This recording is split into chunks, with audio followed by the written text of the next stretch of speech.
मेरे बच्चे, तुम्हारा कोई अपना जो तुम्हारे साथ किसी और से मिलकर धोखा दे रहा है, इसलिए आज मैं तुम्हें उसके बारे में तुमसे बताने आई हूँ और तुम्हें समझाने आई हूँ, जिससे कि आगे चलकर तुम धोखा ना खाओ। मेरे बच्चे, मेरी बातों को ध्यानपूर्वक पूरा सुनना और तुम वही करना जो मैं तुम्हें बताऊंगी।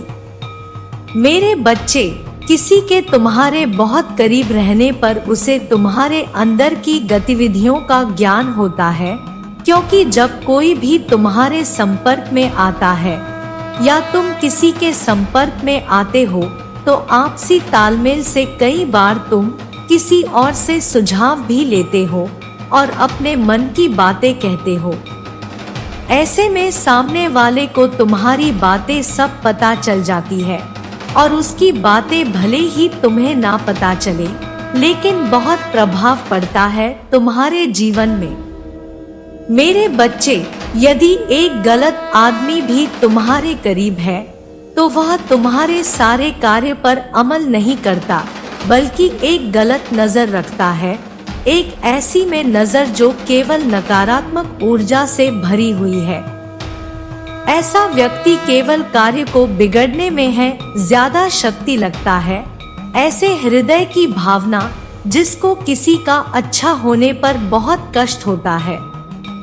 ऐसा व्यक्ति लकड़ी में लगे उस दीमक के समान होता है जो लकड़ी के अंदर ही रहकर उसको अंदर ही अंदर खाकर खोखला कर देता है। मेरे बच्चे, मेरे कहने का अर्थ यह है कि जिस व्यक्ति के संपर्क में ऐसा व्यक्ति आता है वह उसे अंदर से कमजोर कर देता है और उसके सभी कामों को असफल करना प्रारंभ कर देता है। उसकी अपनी प्रकृति पर निर्भर करता है। उसकी प्रकृति ही ऐसी होती है, काम को बिगाड़ना। लेकिन ऐसे खतरनाक व्यक्ति से तुम्हें बचना बहुत जरूरी है, क्योंकि मेरे बच्चे, तुमने लगातार मेहनत की है और तुमने मेहनत ईमानदारी से ही कार्य को संपूर्ण किया है। किसी भी ऐसे व्यक्ति के हाथों धोखा खाना जो कि तुम्हें केवल बर्बादी के इरादे से तुम पर नजर लगाए हुए है, तो निश्चित ही तुम्हें उसे भांप लेना चाहिए इससे पहले कि वह तुम्हारा काम बिगाड़े। तुम अपने काम के प्रति पूरी तरह सतर्क हो जाओ। मेरे बच्चे, मेरी इस बात का यकीन कर लो, वह तुम्हें ऐसे ही कई रास्ते बताएगा जिन रास्तों पर जाकर तुम भटक जाओगे और असली रास्ता ही भूल जाओगे। इसलिए मेरे बच्चे, तुम कभी भूलकर भी ऐसा कोई कार्य मत करना जिससे कि तुम अपने बने बनाए काम को बिगाड़ लो, क्योंकि उस व्यक्ति के मन में शांति नहीं है और वह तुम्हारे मन की शांति को भी भंग करके ऐसे राह पर तुम्हें चला देगा जहां पर तुम्हें कुछ भी हासिल नहीं होगा। मेरे बच्चे, तुम ये 3 बातें हमेशा याद रखो। सबसे पहली बात कि तुम्हें केवल और केवल अपने माता पिता की बातों पर ही विश्वास करना है। दूसरी बात, जिस कार्य को करने में तुम्हारा मन को खुशी होती है, केवल तुम उस कार्य पर ध्यान लगाओ, ना कि दूसरों की कही हुई बातों पर। यदि किसी की कही हुई बात को सुनकर तुम्हें ऐसा पूर्ण विश्वास होता है कि उस कार्य को तुम पूर्ण कर सकते हो और तुम्हें उस कार्य को करने में प्रसन्नता होती है, तो तुम दूसरों की कोई ऐसी बात पर अमल करो। मेरे बच्चे, तुम्हें किसी की जालसाजी में फंसने की आवश्यकता नहीं है। और तीसरी बात, एक ही योजना पर पूर्ण मेहनत के साथ कार्य करना अति आवश्यक होता है। यदि तुम प्रतिदिन अलग अलग तरह की योजनाएं बनाओगे और उन पर कार्य करने का प्रयास करोगे, तो वह कार्य कभी भी सफलतापूर्वक पूर्ण नहीं होगा। क्योंकि मेरे बच्चे, योजना पर कार्य करने के लिए बुद्धि का प्रयोग करना पड़ता है।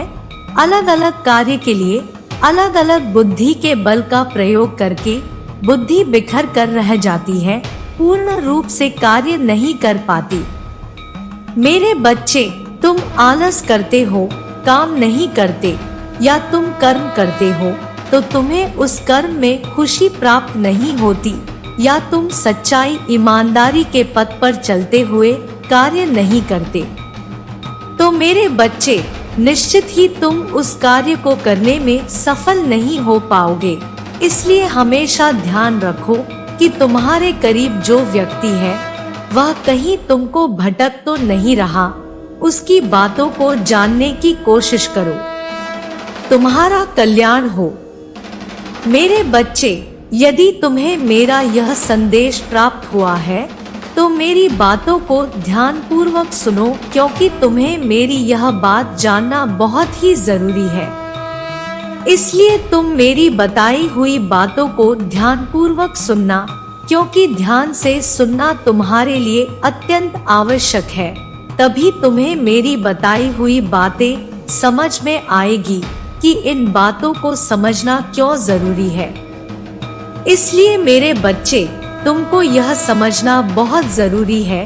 पहले तुम मुझे एक बात का जवाब दो कि यदि तुम्हारे साथ कोई ईमानदारी रखता है और दूसरा वही तुम्हारे साथ कोई धोखा करता है, तो तुमको यह बात पता होने के बाद तुम किस इंसान का साथ देना चाहोगे, तुम्हारा हृदय किसकी तरफ खींचेगा।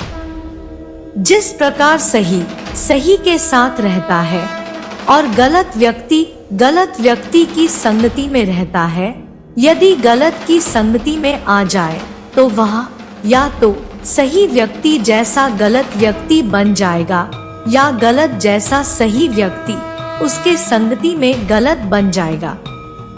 लेकिन मेरे बच्चे, दो अलग प्रवृत्ति के इंसान एक साथ नहीं रह सकते, क्योंकि उनको फल भी अलग अलग प्राप्त होते हैं।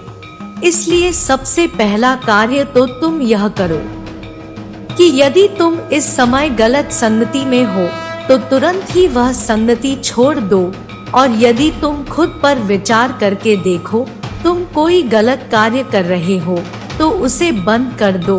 उसके साथ ही आज से यह कार्य करना प्रारंभ करो, जिसमें सबसे पहले सुबह सूर्य निकलने से पहले उठना प्रारंभ करो।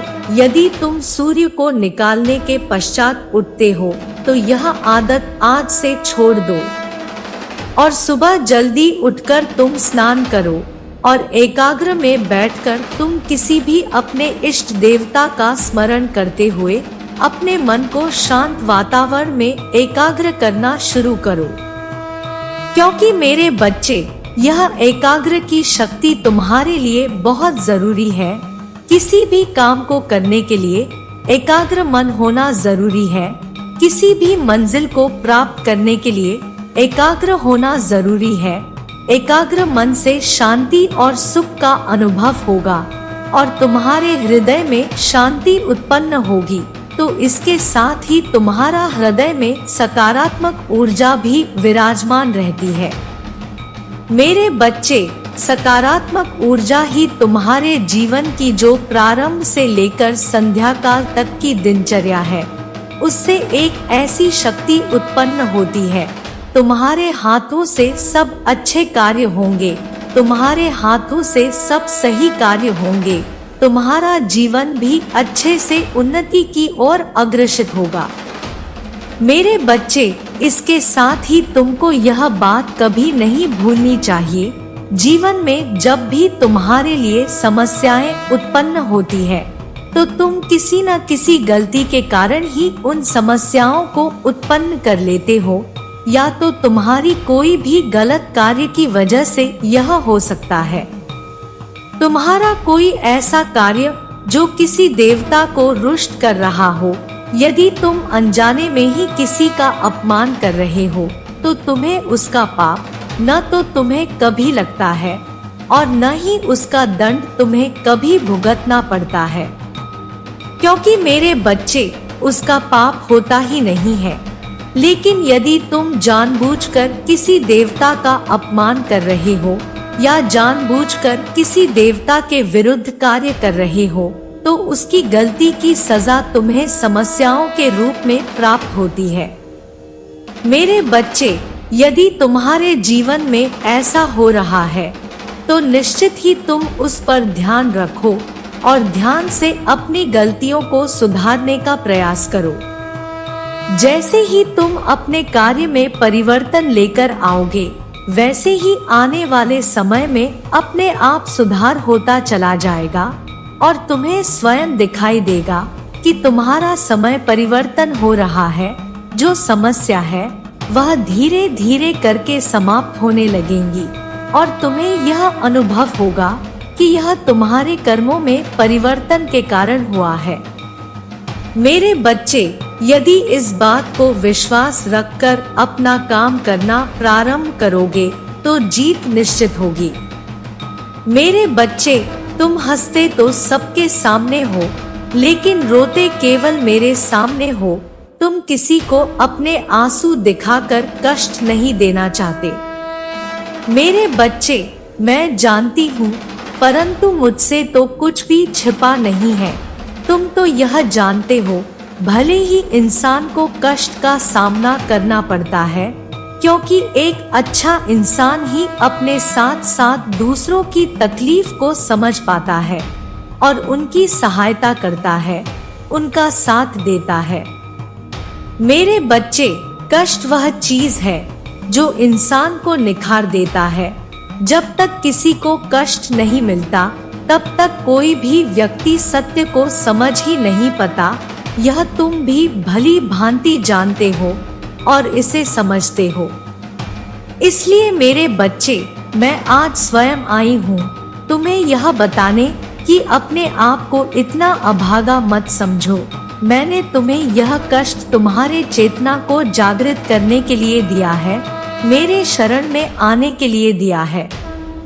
मेरे बच्चे, हर व्यक्ति और हर परिस्थिति को नजदीक से अनुभव करने के लिए दिया है, जिससे तुम्हें सब स्पष्ट हो जाए और समझ में आ जाए।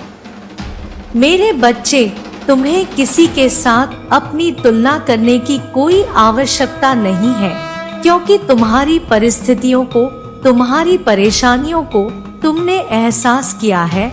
इसलिए जो भी जानते हो, तुमने जो कुछ पाया है वह भी कितने परिश्रम और धैर्य के बाद पाया है। मेरे बच्चे, हर एक व्यक्ति को मेरी आवश्यकता है, लेकिन मुझे पुकारता वही है जो दुख में होता है, और मुझे पाता भी वही है जो भाग्यशाली होता है। इसलिए मेरे बच्चे, तुम्हें कष्ट मिलने का कारण केवल दुख देना नहीं है, तुम्हें मेरे समीप लाना ही सबसे बड़ा उद्देश्य है। मेरी बातों को समझो। लाखों की भीड़ में कोई एक होता है जो भीड़ में चल रहे लोगों के पीछे ना चलते हुए केवल अपने हृदय की आवाज सुनता है, और वह एक ऐसे मार्ग का निर्माण करता है जो उसे सफलता के शिखर पर पहुंचा देता है।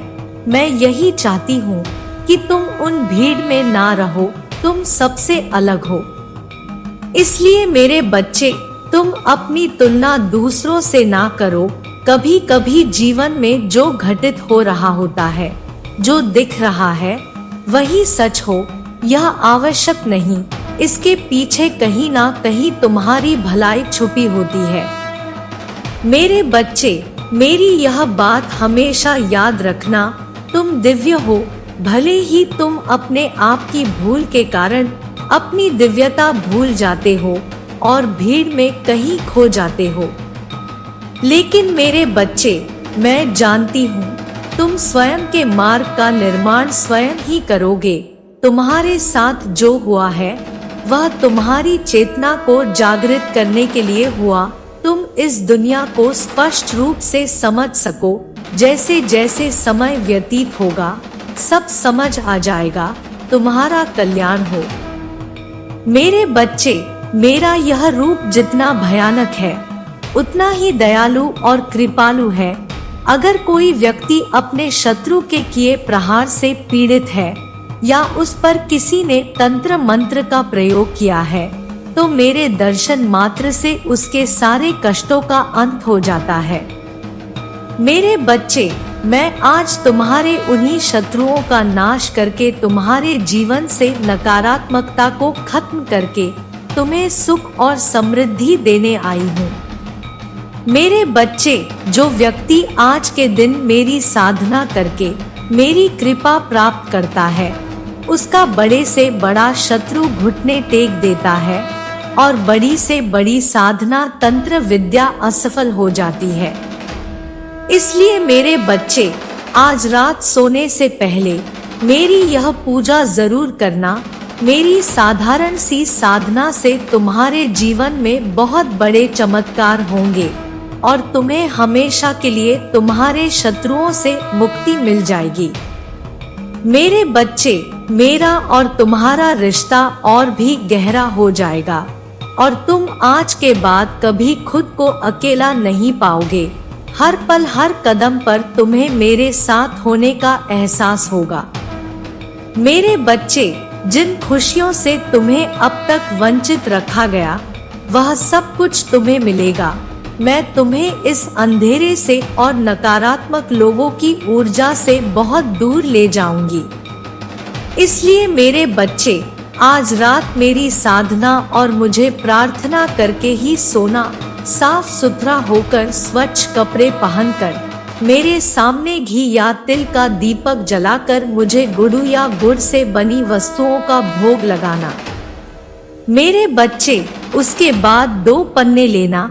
एक पन्ने पर अपनी सारी नकारात्मक बातें लिख देना, जो भी विचार तुम्हारे मन में आते हैं, जिन लोगों ने भी तुम्हें परेशान किया है, वह सब कुछ जिसकी वजह से तुम आज तक रो हो, वह सारी नकारात्मक बातें जो हुई है तुम्हारे जीवन में, जो अंधेरा लेकर आई है। इसलिए मेरे बच्चे, उसे काले पेन से लिखना। तुम्हारे साथ समाज ने कितना अन्याय किया है, कितनी तकलीफ दी है, वह हर बात अपनी माता को बताना। उसके बाद उस पन्ने को अपने हाथ में पढ़कर सब कुछ सोचना जो तुम्हारे साथ आज तक हुआ है। मेरे बच्चे, रो लेना, जी भर के रो लेना। जितना तुम्हारा मन करे वह सब कुछ बाहर निकल जाने देना। जो लोगों ने तुम्हारे साथ किया है, वह सारा दर्द मुझे दिखा देना, जो तुमने आज तक इस संसार से छुपा कर रखा था। मेरे बच्चे, ओम कालरात्रि नमः, इस मंत्र का मन ही मन जप करते रहना। कम से कम तुम्हें 108 बार इस मंत्र का जाप करना है। अगर तुम चाहो तो इससे ज्यादा बार भी कर सकते हो, उसमें तुम्हें कोई हानि नहीं होगी, क्योंकि इस मंत्र में कोई बीज मंत्र नहीं है। इसलिए तुम्हें किसी गुरु की आवश्यकता नहीं है। तुम जितनी बार चाहे जब चाहे इस मंत्र का जाप करके मुझे पुकार सकते हो। मेरे बच्चे, और अपनी सारी भावनाओं को निकाल देना। इस मंत्र के जप के दौरान सब कुछ जो तुमने आज तक देखा है, जो तुम्हें दर्द देता था, वह सब कुछ निकाल कर खत्म कर देना। उसके बाद उस पन्ने को जिसमें तुमने अपने नकारात्मक विचार लिखे थे, उसे मेरे सामने जला देना कि माता, मैं इतना नकारात्मक ऊर्जा को, अपने शत्रुओं को आग की ज्वाला में जल रहा हूँ। मैं वह सब कुछ जलता हुआ देख रहा हूँ जिसने आज तक मुझे तकलीफ दी थी। अब मुझे कोई तकलीफ नहीं दे सकता, क्योंकि मेरे बच्चे, अब वह सारी ऊर्जा जल जाने देना और दूसरे पन्ने पर सिर्फ सकारात्मक बातें लिखना। वह सारे सपने जो तुम्हारे चेहरे पर मुस्कान ले आते हैं, वह सब कुछ जो मैंने तुम्हें आज तक दिया है, जिसकी वजह से तुम्हें खुशी मिलती है, फिर से तुम्हें मेरे मंत्र का 108 बार जाप करना है और अपनी आंखें बंद करके इस बार रोना नहीं है। इस बार अपने सपनों को सच होता हुआ देखना है। अपने एक एक सपने के बारे में सोचना है और यह सोचना है कि तुम्हारी माता तुम्हें भेंट स्वरूप सब कुछ दे रही है। तुम्हारे आंसुओं का, तुम्हारे अच्छे कर्मों का फल तुम्हें दे रही है और तुम कितने खुश हो। तुम्हारा परिवार कितना खुश है। तुम अपनी खुशी सबके साथ बांट रहे हो। इतने खुश हो तुम जितना खुश कभी कोई नहीं था। उस मंत्र जप के साथ तुम्हें मुझे अपने पास पुकारना है कि माता, मैं हर पल आपको अपने पास चाहता हूँ। मैं चाहता हूँ कि आप सदैव मेरी रक्षा करें, हमेशा मेरे साथ खड़ी रहे। उसके बाद तुम्हें वह पन्ना मुझे समर्पित कर देना है। उस पन्ने को अपने तकिए के अंदर रख लेना या अपने बिस्तर के नीचे रख देना। अगली सुबह उठकर जो प्रसाद तुमने मुझे चढ़ाया था, जो गुड़ तुमने मुझे चढ़ाया था, उसके साथ कुछ और वस्तुएं मिलाकर उसे पंडित को दान दे देना। मेरे बारे इससे करने से तुम्हारे जीवन से सारी समस्याओं का अंत होगा। मैं तुम्हारे हर शत्रु का अंत करूंगी और तुम्हारे जीवन से कष्ट दूर होंगे। अब मैं तुम्हारी हर पल रक्षा करूंगी। मेरे बच्चे, तुम जिस जगह हो, तुम सो रहे हो, हर पल मैं तुम्हारी माता तुम्हारे पास रहूंगी। मेरे बच्चे, मेरा आशीर्वाद सदैव तुम्हारे साथ है। मेरा आशीर्वाद प्राप्त करने के लिए 888 लिखकर मुझे अपनी स्वीकृति प्रदान करा देना और अपनी माता का अगला संदेश प्राप्त करने के लिए अपनी माता के इस संदेश को लाइक करके चैनल को सब्सक्राइब अवश्य कर लेना, ताकि आने वाला आपकी माता का संदेश आपको प्राप्त हो सके। जय माता दी, जय भोलेनाथ।